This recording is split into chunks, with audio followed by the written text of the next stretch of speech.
Good afternoon. I'm Jonathan Weber, and I welcome you to the latest webinar from the CumbriaMed Research Webinar Series. We're a collaboration of the new Pears Cumbria School of Medicine in Cumbria with our partners Imperial College London, the University of Cumbria, and North Cumbria Integrated Care NHS Trust, NCIC. And we aim to bring webinars on aspects of importance and topicality in medical research, bringing experts from Imperial College together with local practitioners in Cumbria to talk about those aspects of medicine which we believe are important to all of us here. So welcome. So without further ado, I'd like to introduce our first speaker today on obesity, and that's Professor Tricia Tan from Imperial College London. She is a professor of endocrinology and also a consultant physician in endocrinology at Imperial College Healthcare NHS Trust, and was part of the group led by her mentor, Steve Bloom, who really first identified some of the actions of the GLP-1 agonists on obesity. Tricia, over to you. Hi, Jonathan. Thanks for this kind invite. And I'm going to get straight to the talk. Let's just get this out. So just to check, can everyone see this? Yeah, we can see the slides. You can see the slides. Brilliant. Okay. Well, first, thanks for the kind introduction. I'm going to talk to you today about actions of GLP-1 on appetite. And I'm sure everyone, has heard about all the drugs that are currently available, Wegovy, tirzepatide. And I hope today's talk, we will cover a little bit on the background, starting first on why we treat obesity, where pharmacological treatment fits in. I will give you a brief review on GLP-1 and its development, some clinical evidence for their use in obesity and associated conditions, and then just a little bit about future drugs on the horizon. So why do we want to treat obesity? Well, 1 in 4 adults in the UK are obese.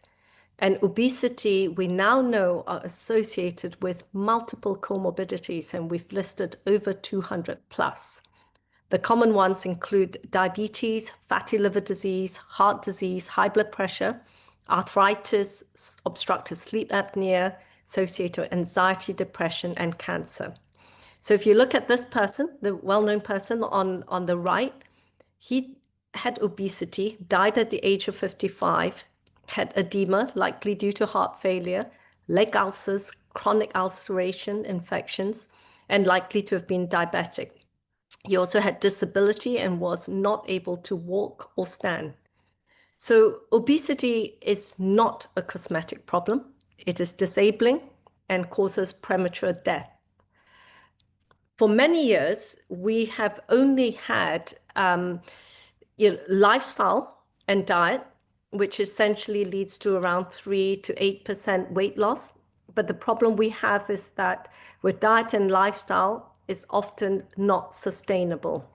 And then we see this yo-yoing of the weight over time. Then on the other spectrum, we had bariatric surgery, which remains very effective. It's a procedure that leads to long-term sustained weight loss and improvement in diabetes, but it is really not a treatment option for everyone.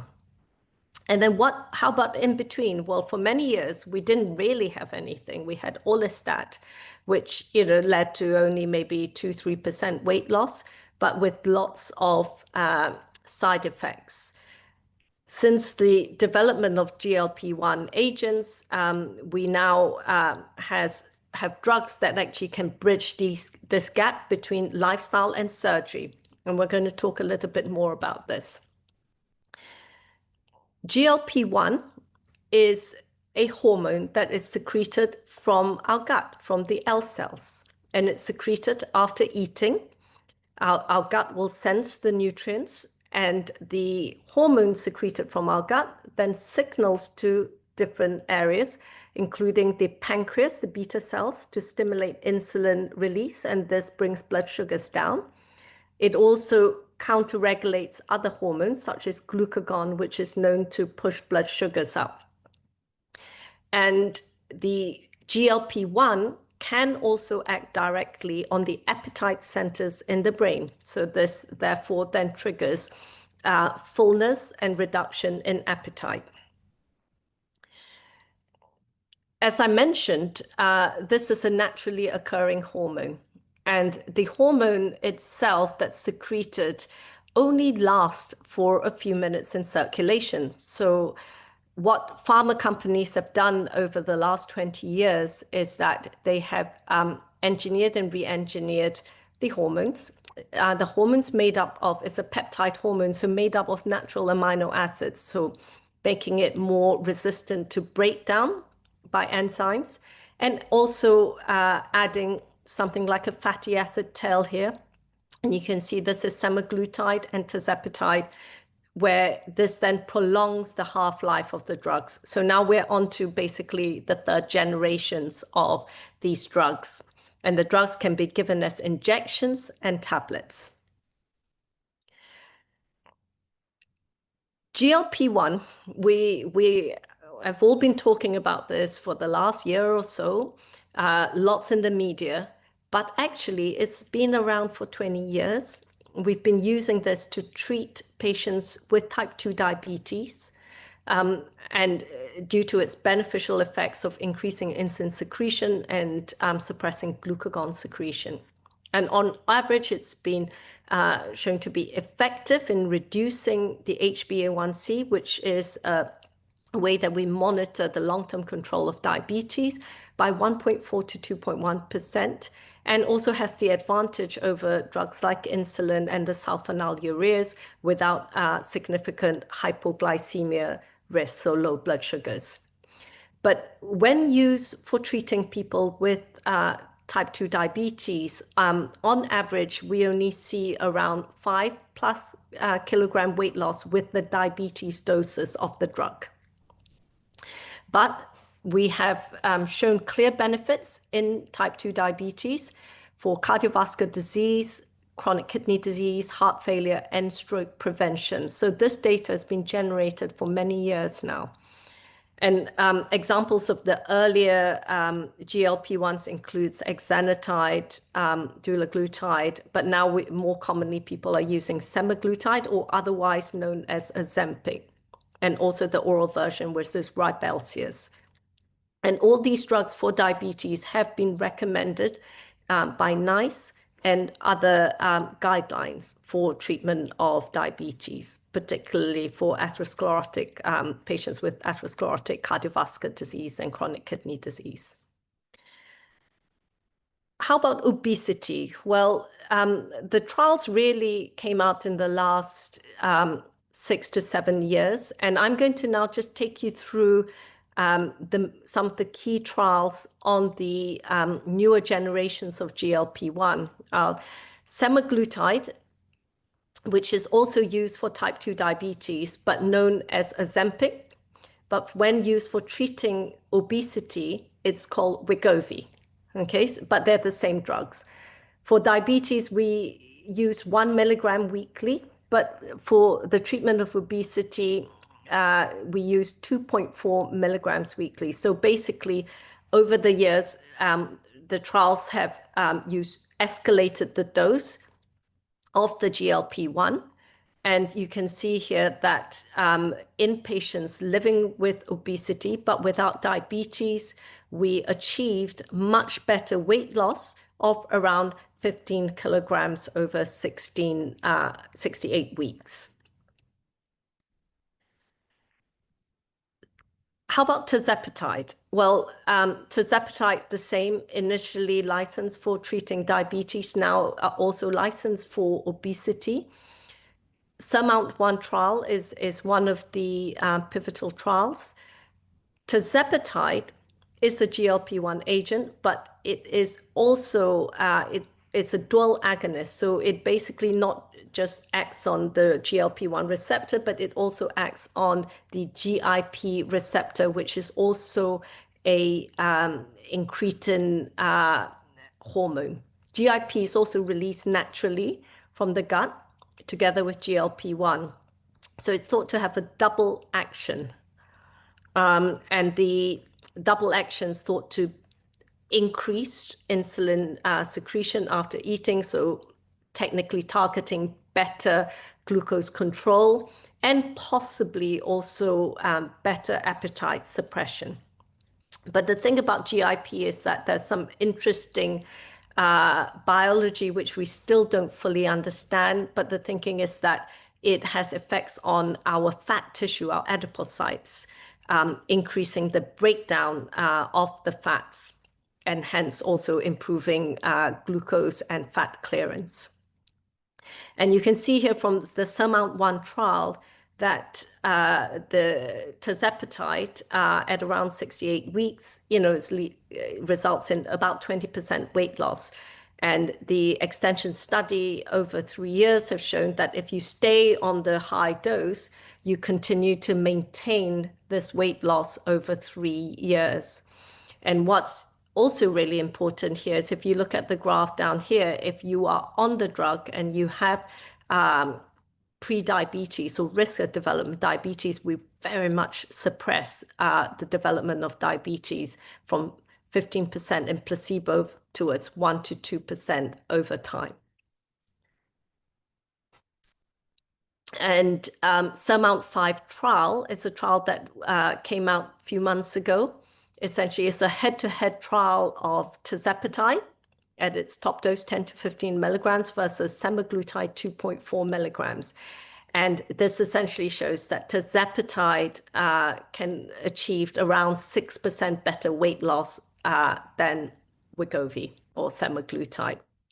But Novo Nordisk, who develops semaglutide, then came back with a higher dose study, what they called the step-up trial, where they then showed that actually if you increase the semaglutide dose to 7.2 milligrams, you can also achieve even better weight loss with an additional approximately 3% weight loss. So that essentially covers the weight loss side. But when we look at these drugs, we need to be thinking about other goals apart from weight loss. And there are many trials that have explored this, and I won't have time to go through them. But here is a table that essentially summarizes some of the benefits of GLP-1 outside weight loss. Okay, and this is a summary of randomized controlled trials. You can see here that there's now trial data showing improvements in diabetes, prevention of development of diabetes in people with pre-diabetes, cardiovascular disease, heart failure, fatty liver disease, chronic kidney disease, obstructive sleep apnea, and even peripheral vascular disease. I will now take you through some of these key trials, just highlighting some of the key findings. So the SELECT randomized controlled trial essentially is a trial using semaglutide 2.4 milligrams in patients living with obesity and with pre-existing cardiovascular disease, a study over 4 years.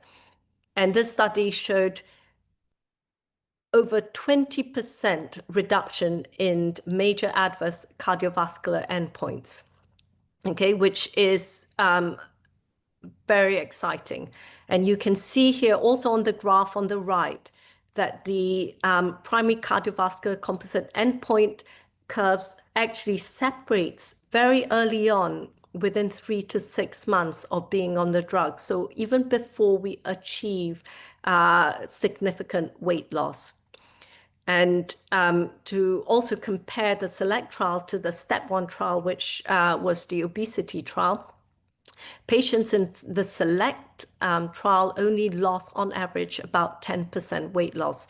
So indicating here that there are weight loss independent mechanisms that is happening here with the use of these drugs. And as you can see on this list here on the left-hand side, it's not only reduced MACE, but also all-cause death, development of kidney disease, development of diabetes, and risk of heart failure, hospitalization, and urgent visits. The mechanisms that that it's currently sort of being postulated behind some of these benefits is sort of multiple contributions, really, from amelioration of high glucose to reduction in postprandial hyperlipidemia, because the drugs also lead to reduction in chylomicron assembly in the gut. And if you have a dual agent with the GIP, there's a reduction in adipose uptake of lipids. The GLP-1 also leads to reduction in inflammation, which are drivers of atherosclerosis. And there is also a direct effect on myocardium, leading to protection from ischemia. And at the same time, there is also a natriuretic effect of the drugs, leading to diuresis and contribution to reduction in blood pressure.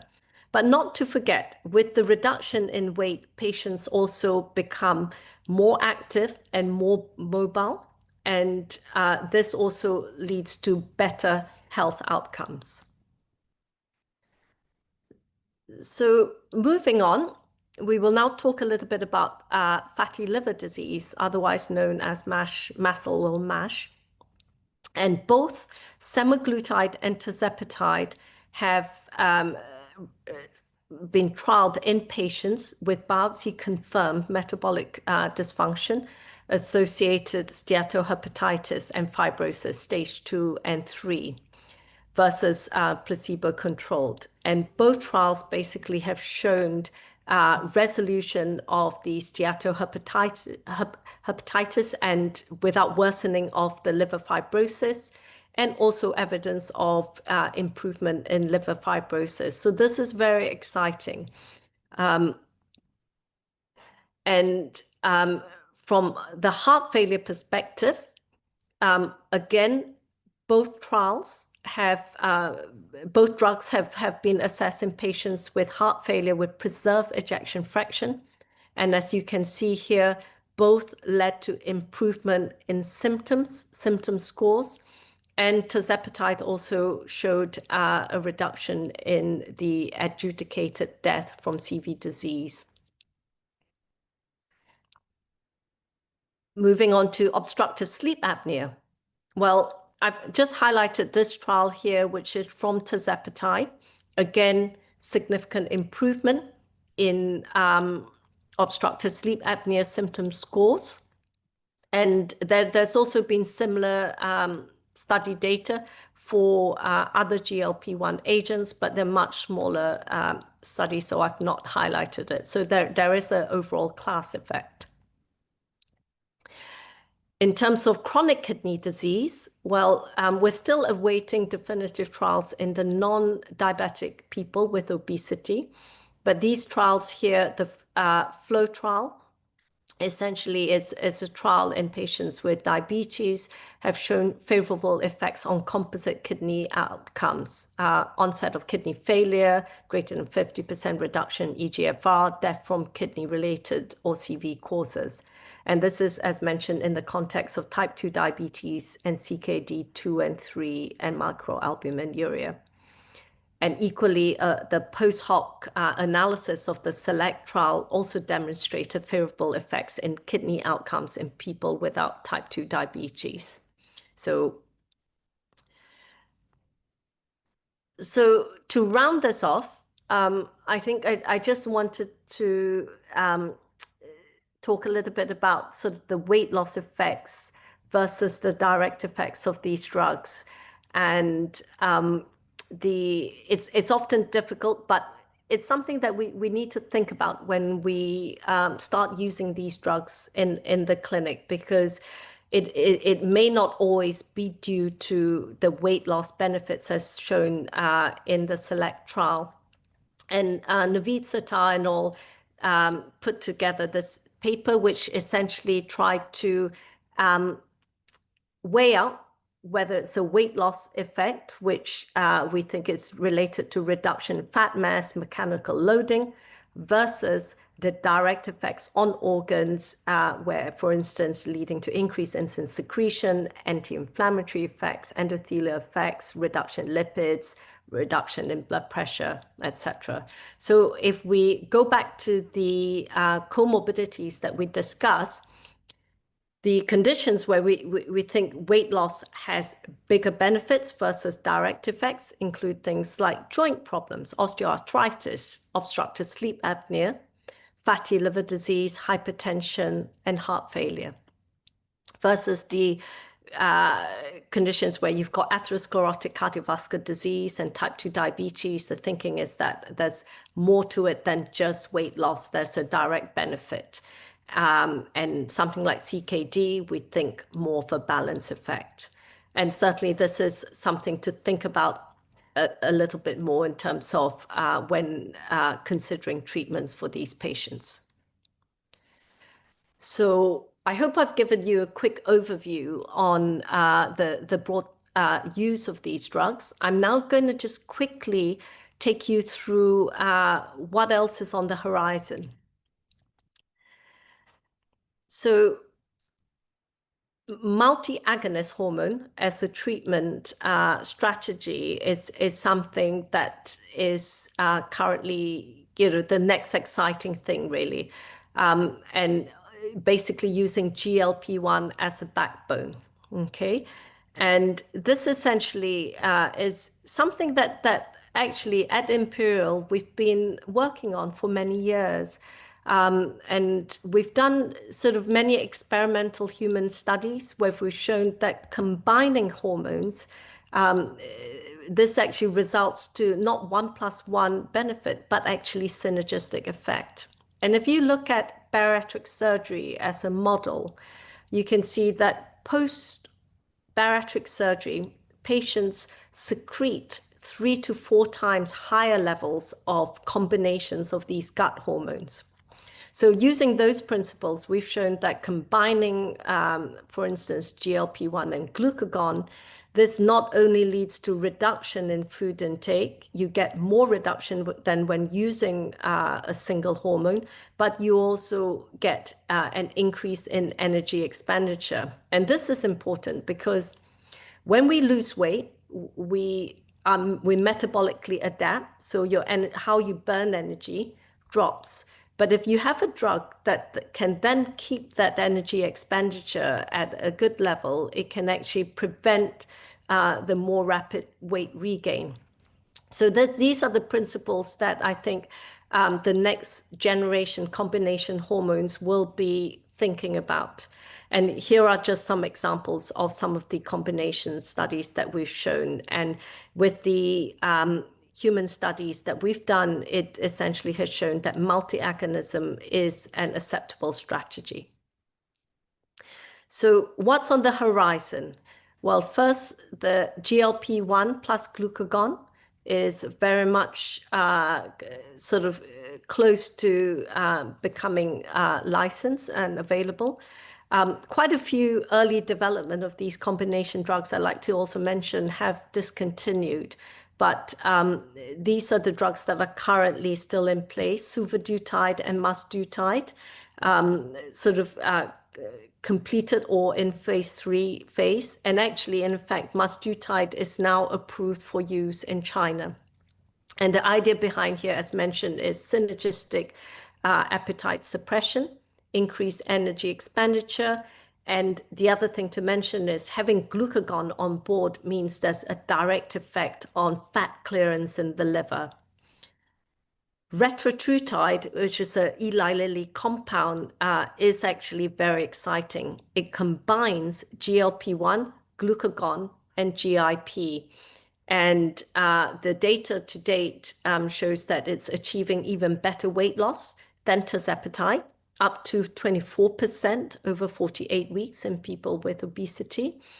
And in people with diabetes, more than 2% drop in HbA1c, which is quite significant, and also improved weight loss over the other trials, about 17% reduction. Tricia, I'm Next. going to encourage you to wind up.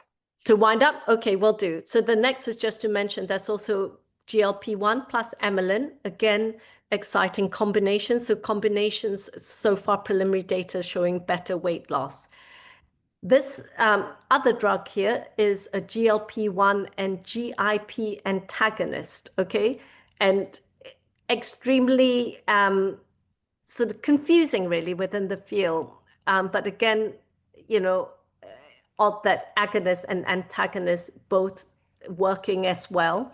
And certainly it's something that in the field, lots of people, including us at Imperial, are trying to unpick. But here, this drug here is interesting because you may be able to use this once monthly. Okay. And then, of course, there are the oral agents, Ribelsius, semaglutide, but for obesity, it'd be higher dose, 50 milligrams versus diabetes. And orforglipron is a small molecule, so it's not peptide based, it's easier to take. And data as shown here, you know, fairly good weight loss, you know, not as good as injections, but good enough. Okay. So I think just to sum up, these drugs are exciting. They do have side effects, but we know that the side effects can gradually reduce over time. With there are ways that you can mitigate this by slower dosing and slower dose escalations. But real-world data have shown that adherence is low. So more than 50% people using database study, mainly US and outside UK data, have shown that more than 50% people discontinue treatment after a year. But I think this could reflect either side effects or the fact that the drugs are expensive and people are having to pay for this. In the UK, unfortunately, it's sad to say that there's inequality of access, okay? Very few people in the NHS currently can access, and people who can access the treatment, you know, need to be able to afford between £300 to £500 per month. And to summarize, we have these very effective drugs in use. They're exciting. I hope I've shown you that these drugs bring many benefits. But in the long run, they make no good if we're not able to use these drugs for people living with obesity. Obesity is clearly recognized as a key driver of multi-morbidity, and we need to have proper funding and treatment for these drugs to be prioritized. Thank you. Sorry if I overran. Thank you, Tricia. So without further ado, I'm going to introduce Dr. Ishara Ranatunga from NCIC, based down in Whitehaven at West Cumberland Hospital. Dr. Ranatunga. Hi. Yes. Okay. So thank you for the kind introduction, and I will be talking about obesity. Is it the next pandemic and the role of a Tier 3 weight management service today? This is my topic outline. And when we are talking about obesity, it is important that we understand the scale of the issue. What is obesity, who is affected, and what are the complications of the disease? Obesity is a complex relapsing condition with multiple causes and significant implications for health. It has health implications at every stage across the life course, from pregnancy through to childhood and adulthood. And as my colleague mentioned, living with obesity increases the risk of developing chronic diseases, including type 2 diabetes, heart disease, many cancers, liver and respiratory diseases. So this is the prevalence of overweight and obesity data from the Health Survey for England 2021. You can see almost 6 out of 10 women and 7 out of 10 men were having overweight and obesity. And if we only look at the obesity data, 3 out of 10 women and 2 out of 10 men were living with obesity. This is the distribution according to gender. On the top graph, you can see the women, and on the bottom graph, you can see the men. So according to the age distribution as well. And again, you can see starting from early adulthood up until late adulthood, the prevalence of both overweight and obesity is quite high, indicating that it has affected the working population, in turn affecting the productivity of the country. This is the prevalence of obesity on the top graph, and prevalence of overweight and obesity on the bottom graph according to the year. So you can see again, it has gradually increased over time. This is the prevalence of overweight and obesity according to the geographical distribution. And you can see living in north of England, we have very high prevalence of both overweight and obesity. Before talking about the management of obesity, it is important to understand the etiology of obesity.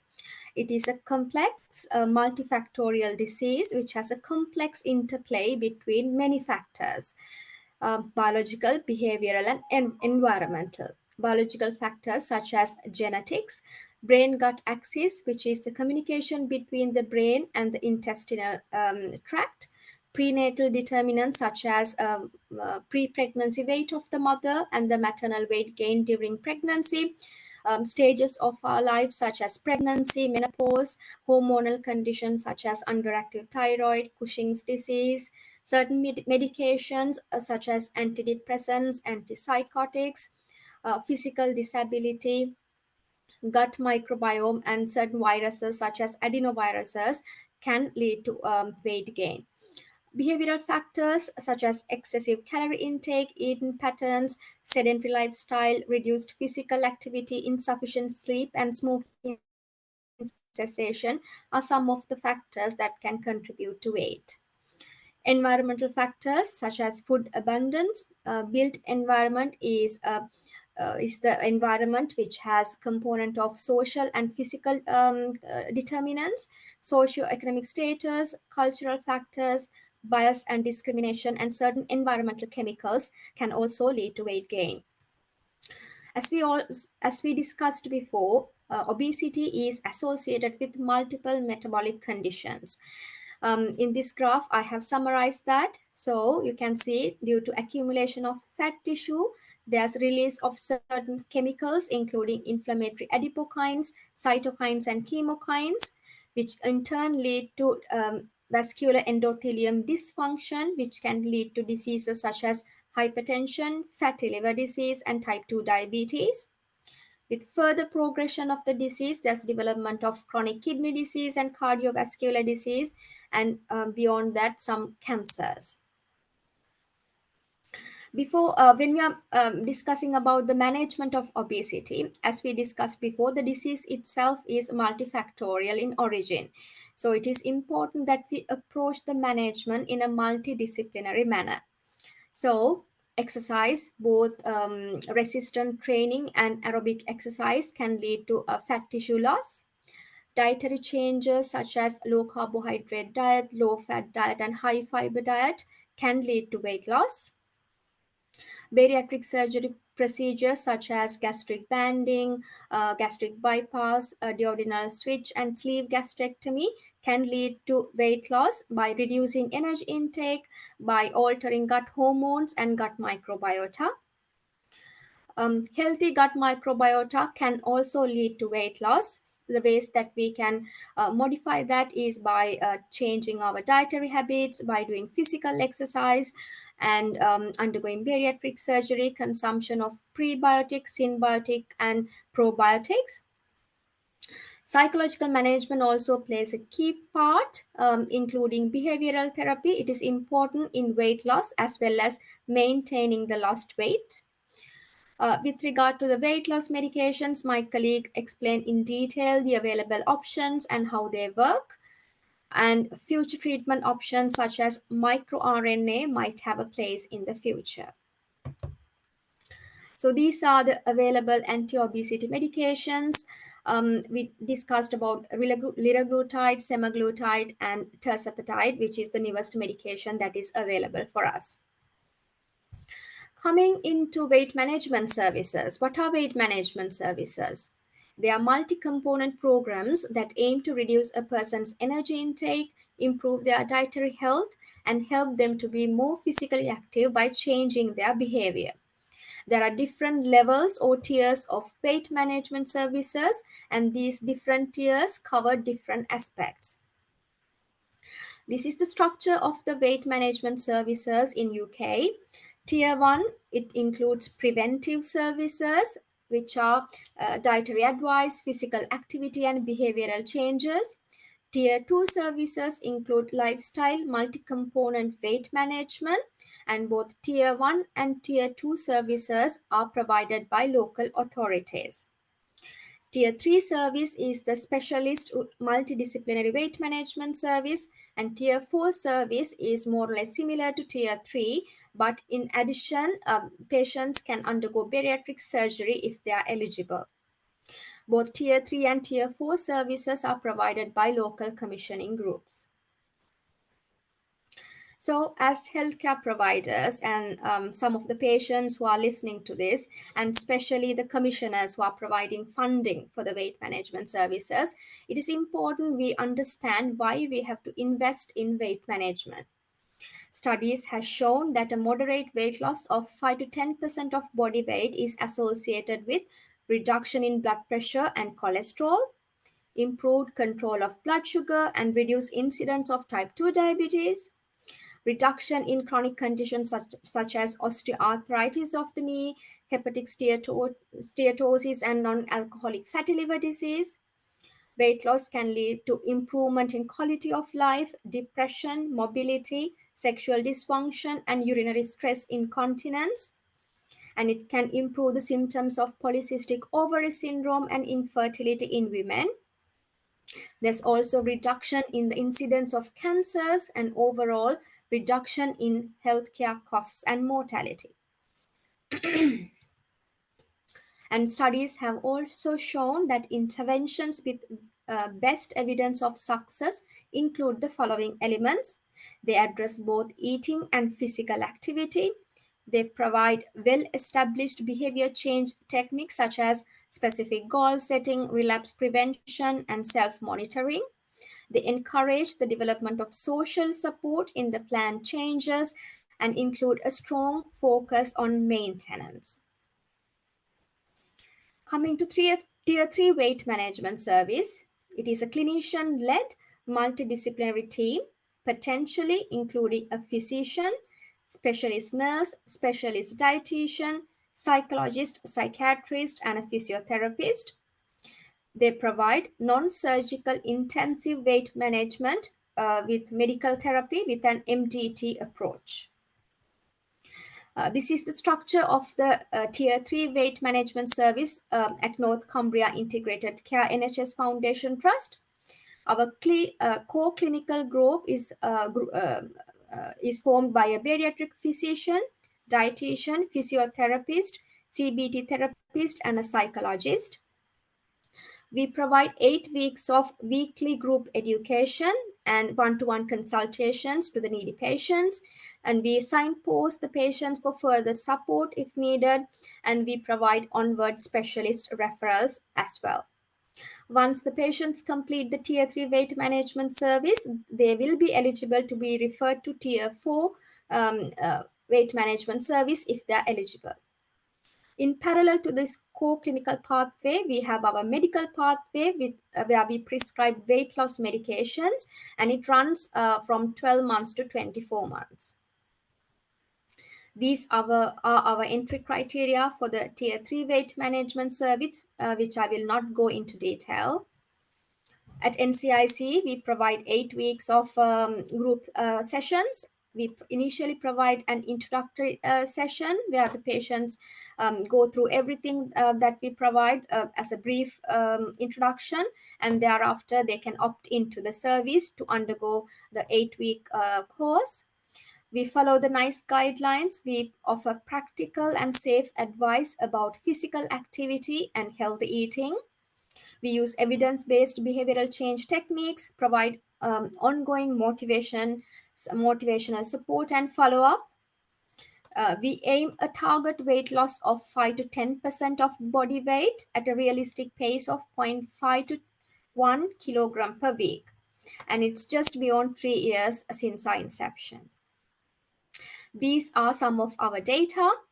3,745 patients have been referred to us, and we have accepted 3,274 patients. Our average patient has a weight of 129.7 kilograms and a BMI of 46.2, so they are severely obese. These are our referral trend. You can see over time the number of referrals has gradually increased. This is the distribution of our referral according to the age group. Again, you can see majority of our referrals are to young to late adults. This is the distribution of referrals according to the geographical area, and majority of our referrals are from Carlisle. This is the distribution of referrals according to the deprivation index, and you can see majority of our referrals are coming from highly deprived areas. We have 2,836 females in our service and 16 patients with learning difficulties. These are some of our outcome data. What I would like to bring your attention to is the average weight loss. Average weight loss post group is 2.45%. At 6 months, it is 5.56%. And at 12 months, it's 6.5%, indicating that we have met our targets. And we have referred 83 patients to Tier 4 weight management service, and most of them have already undergone bariatric surgery. These are some of our data from the medical pathway. We have started 50 patients on liraglutide, which is Saxenda. At 3 months, our patients had 10.3% weight loss. At 6 months, 15.7% weight loss. At 12 months, 16.3% weight loss. I don't have any data from our Wegovy patients because we recently started it, and we have plans to start tirzepatide in the near future. In this graph, you can see, in addition to the weight loss, our patients had improved HbA1c depicted from the red line, and liver enzymes depicted from the orange line, and the cholesterol depicted from the gray line. These are our patient feedback data. As shown in the green area, you can see majority of our referral have been, majority of our feedback have been really good. I would like to finish my presentation with the story of Mr. Alan Smith, who is a 69-year-old gentleman from Cockermouth. He was diagnosed with prediabetes, hypertension, osteoarthritis, atrial fibrillation when he was referred to us. He lost 28.6 kilograms, which account to 20.4% at 12 months.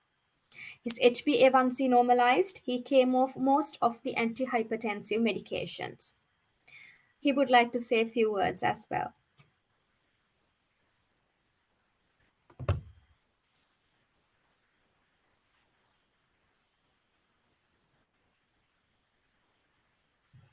Hello, my name's Alan. I was diagnosed as a borderline diabetic, so I was referred to a diabetic consultant.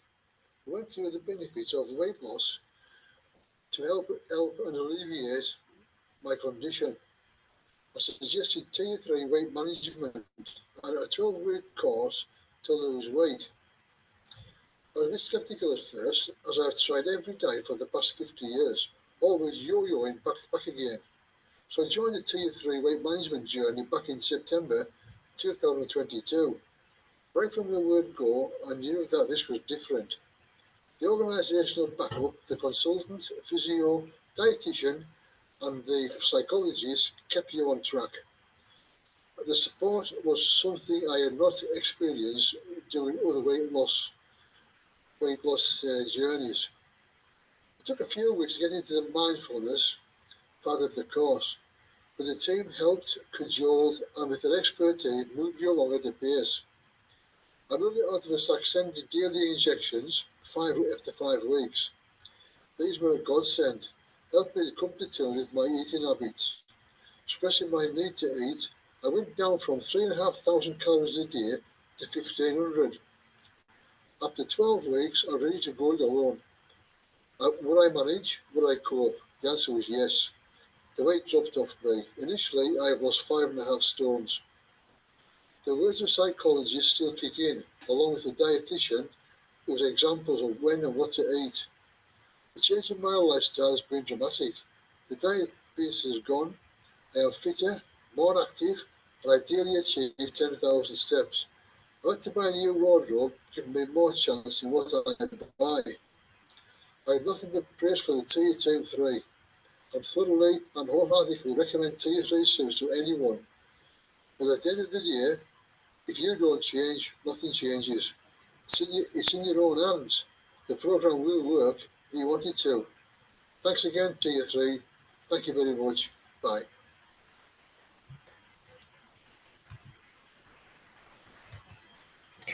This is the Tier 3 Weight Management Service team at NCIC. Thank you. Thank you, Dr. Ranatunga. That was excellent. Come to the end of the webinar. Can I thank most sincerely Tricia Tan and Nishara Ratatunga for their excellent presentations.